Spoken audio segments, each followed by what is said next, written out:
When you find yourself in a state of weakness, it is often a symptom of fighting life's battles with the wrong weapons. Many people feel lost, trapped in a cycle of procrastination and self-sabotage where the fire of a new beginning is quickly extinguished by the first sign of hardship. To break this cycle, one must adopt the 3 non-negotiable foundations of the warrior, as path forged by Miyamoto Musashi: the armor of discipline, the practice of the craftsman, and the perseverance of the silent warrior. While initial results may appear within 7 days, committing to these pillars for 90 days will rewrite your very essence, moving you past the excuses that have kept you chained. True transformation begins by recognizing that motivation is a fickle emotion, a mere spark, that cannot sustain a fire during a storm. Relying on inspiration is a weakness that an enemy, whether internal or external, will always exploit. Like a blacksmith who only works when he feels inspired, a man dependent on motivation produces defective results. Miyamoto Musashi did not wait for the desire to train. He simply acted. Discipline is the steel that remains after the transient shine of motivation fades. Your plans often collapse because they are built on the quicksand of feelings rather than the solid rock of daily practice. You must realize that action precedes feeling, and you must forge a routine that stands firm even in the absence of desire. Many fail because they view their routine as a prison of tedious obligations rather than a dojo or a sacred space for growth. When you see your tasks as a burden, your mind will eventually whisper that you deserve a break, making escape feel like liberation rather than weakness. To fix this, you must connect your actions to your identity, to who you want to become. Without this deep intention, discipline becomes a meaningless word. Your routine should be a fortress built in enemy territory. If it is constructed with weak materials and no purpose, your old habits and laziness will find the cracks. Discipline is the armor you hammer into shape every time you choose what you should do over what you feel like doing. It doesn't stop the arrows of doubt from being fired, but it allows them to bounce off harmlessly. The strength for the day is decided in the first hour. By waking before the sun and performing warrior rituals, you claim a sovereign victory over yourself while the rest of the world remains in chaos. This is not about complex lists, but essential acts. Hydrating the body, sitting in 5 minutes of observant silence, moving with intention, and reading ancestral wisdom like Musashi's Book of 5 Rings. These acts signal to your mind that you lead and your weaknesses obey. This is the interest-composed power of consistency. Musashi taught that it takes 1,000 days to forge a technique and 10,000 to polish it to perfection. While modern society craves instant harvests without sowing, the warrior knows the goal is simply to repeat today with excellence. Ultimately, this unwavering devotion to the process transforms effort into instinct. Just as a musician's fingers eventually dance across strings without conscious thought, deliberate repetition moves knowledge from the head into the blood.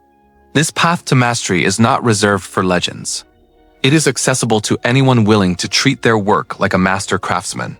For the craftsman, work is not an obligation, but a meditation that anchors them to the world. Their routine is unwavering because they respect the process above all else. By adopting this mindset, you turn your daily life into a sacred ritual, ensuring that your transformation is not just a fleeting change, but a permanent evolution of your identity. While the discipline of Miyamoto Musashi is a noble pursuit, one must first understand that the path begins by adopting the soul of an artisan. A warrior often fights an external enemy, but the artisan engages in a collaborative dance with their materials, seeking perfection in every minor detail. He is never in a hurry because he understands that the quality of his work is a direct reflection of his presence and patience. By adopting this mindset in your own routine and falling in love with the act of doing, the need to force yourself to work will eventually disappear. Building this artisan routine creates a personal fortress of practice and purpose, giving your day's rhythm and your mind a profound clarity. You become a master of your craft, whatever it may be. However, when the walls of your workshop feel safe and the work flows with mastery, a new and more dangerous adversary emerges. This enemy does not attack from the outside. It is born from within silence, complacency, and pride. It is the adversary that lives inside you and demands constant vigilance. Once your routine has become a fortress, the enemy changes tactics, no longer forcing the doors with brutal laziness but infiltrating like a spy disguised as ego. This inner enemy is the most dangerous because it uses your own victories against you, whispering that you have done enough or that the rules no longer apply. Miyamoto Musashi remained a student until his last day because he knew that the teacher who declares himself a master has already begun his own decadence.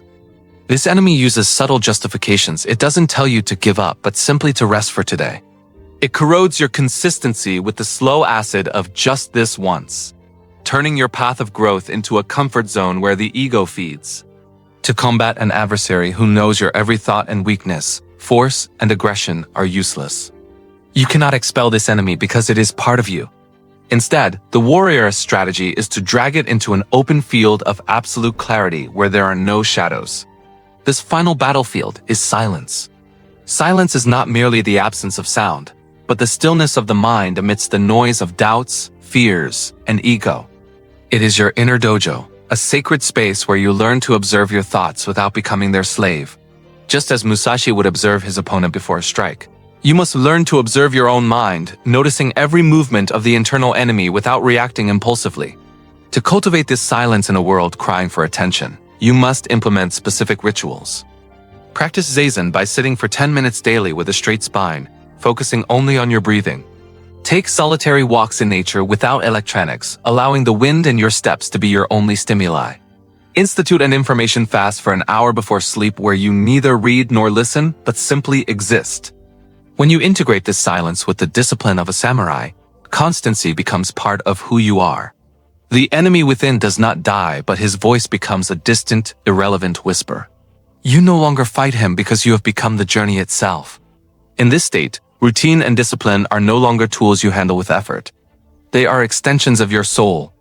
Your actions flow from a new identity where waking up early or maintaining focus is no longer a battle, but a natural state of being. The energy once spent on self-criticism is now free for execution. You move through the world with a calm power that doesn't need to be announced. It is felt in your gaze and your firmness.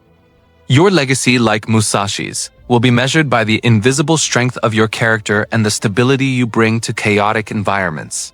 Motivation was your cage, but discipline is your freedom. The map has been delivered, but knowledge without action is a sword that never leaves its sheath. You must now decide if you will remain a slave to inconsistency, or if you will strike the first blow in forging a new destiny.